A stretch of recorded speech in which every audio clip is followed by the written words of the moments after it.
আজকে সকালবেলা 6টার যে ফেরি আছে, এটা হচ্ছে হেলসিঙ্কির যে ফেরি, আমরা ওইটা ধরছি আর কি। তো এই জন্য আপনাকে বোর্ডিং নিতে হবে অ্যাটলিস্ট হাফ অ্যান আওয়ার আগে। আমরা মোটামুটি 5:10 বা 5:15 দিকেই পৌঁছে গেছিলাম। আর মোবাইলও আপনি বোর্ডিং সব কিছু আর কি চেক ইন করে নিতে পারবেন, তাহলে সময়টা বেঁচে গেল।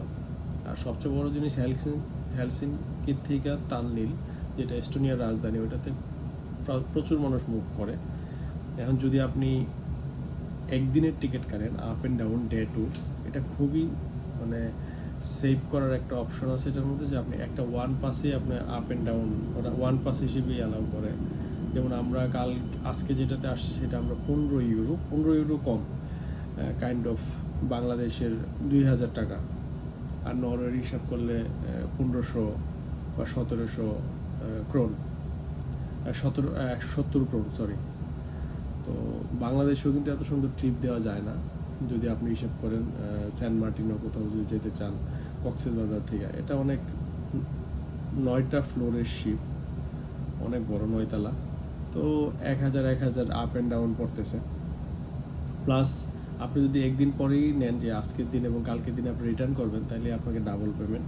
এবং আমরা আবার একটা অফারও পাইছিলাম, 25% আমরা অফ পাইছিলাম। তো এই কারণে আমাদের আপ অ্যান্ড ডাউন টিকিট শুধু হচ্ছে 15 ইউরো কম পড়ছে। তো এটা খুবই ইজি এবং কনভিনিয়েন্ট। সকালবেলা 6টায় একটু উঠতে কষ্ট হয়, বাট এখানে আপনি যদি তানলিলে থাকেন তাহলে ওল্ড টাউন সবাই ভিজিট করে, ওল্ড টাউনেই থাকে ম্যাক্সিমাম মানুষ। তো ওল্ড টাউন থেকে ওয়াকিং ডিস্টেন্স ফেরিটা। কিন্তু আমরা যখন হেলসিঙ্কিতে বসলাম, তো এখান থেকে আমরা ডে পাস বা আপনার ওয়ান টাইম ট্রাভেল যে পাস, এগুলো আপনি নিতে পারেন 80 মিনিটের জন্য। আমরা সেন্টারে যাচ্ছি। সেন্টারে গেলে সেন্টার থেকে সবগুলো যেগুলো আমরা ঘুরবো, মোটামুটি আমার মনে হয় 2 কিলোর মধ্যেই সবগুলো পাওয়া যায়। তারপরে আমরা আবার রিটার্ন পাস নিয়ে চলে আসবো বা ডে পাস নিয়েও চলে আসতে পারি। তো এটা হচ্ছে কি আমাদের একটা শর্ট ট্রিপ বলা যায়, ডে ট্রিপ। আপনি তানলিন থেকেও দিতে পারেন হেলসিঙ্কি থেকেও তানলিন যেতে পারেন। তানলিন যদি যান, সবচেয়ে ভালো জিনিস হচ্ছে ওল্ড টাউনে আপনি পৌঁছবেন, ওল্ড টাউন ভিজিট করে আবার চলে আসতে পারবেন, সব ওয়াকিং ডিস্টেন্সের মধ্যে ওল্ড টাউনে যেখানে নামাই দিবে। আর হেলসিঙ্কিতে আমরা যেটাতে আসছি, এটা হচ্ছে এই শিপটার নাম হচ্ছে ইক্রিউ লাইন। ইক্রিউ লাইনটা একটু দূরে নামাই দেয় মনে হয়, আমাদেরকে একটু ট্রিক নিয়ে যাইতে হচ্ছে। তো অন্যগুলোতে আবার এত সেভিংস অপশনটা ছিল না, আমরা তো প্রায় অর্ধেক প্রাইজে আসছি। তো এই ক্ষেত্রে হিসাব করলে এটা আমাদের জন্য পারফেক্ট ছিল। এইটুকু জায়গা না হয় আমরা ট্রিকে গেলাম, গিয়ে আমরা হয়তো ডে ট্যুর হিসেবে হাইটা অনেকগুলো জায়গা এক্সপ্লোর করবো, মাঝে মধ্যে ট্রামেও চড়বো, মেট্রোতে চড়বো যদি মনে হয়। তারপর আমরা বিকেলের এই একই ফেরিতে আমরা ব্যাক করবো আর কি, ইক্রিউ লাইনটাতে। Best of lakh.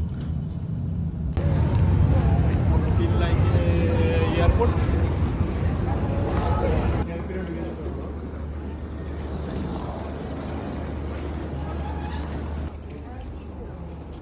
হচ্ছে এখান থেকে সার্ভিস নিলে বোর্ডিংয়ে 5 ইউরো। দরকার কি সেলফ বোর্ডিং করো, এখান থেকে করতে পারেন, কোনো চার্জ কাটবে না, সেলফ বোর্ডিং।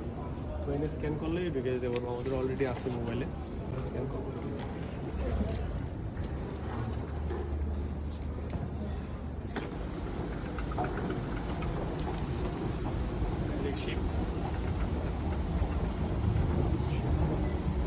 এয়ারপোর্ট অনেক বড়, তানলিনের তুলনায় এস্টোনিয়ার এটার তুলনায় এটা অনেক বড়।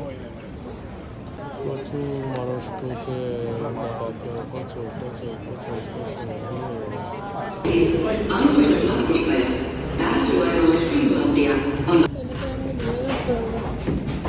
ওই জায়গাটা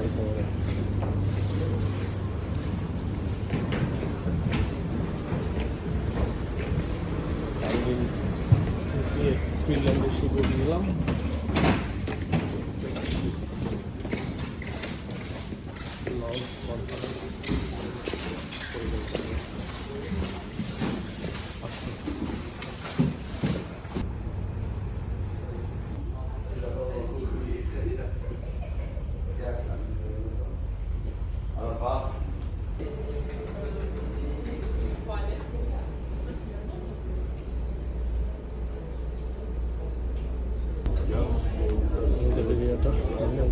আসছিলাম।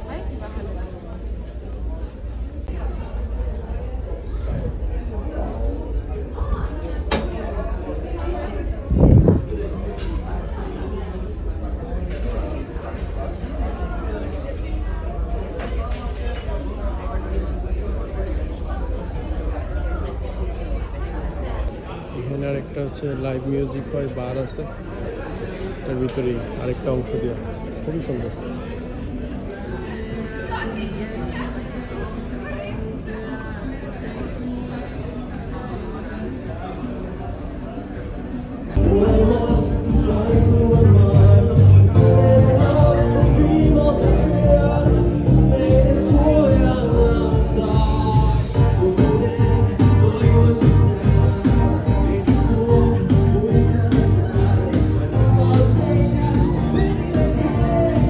রোডের সাইন করে রাখছে, এটার উপর দেখা করে স্লিপটা কম খাবে, ওগুলো স্লিপি বৃষ্টি পড়লে।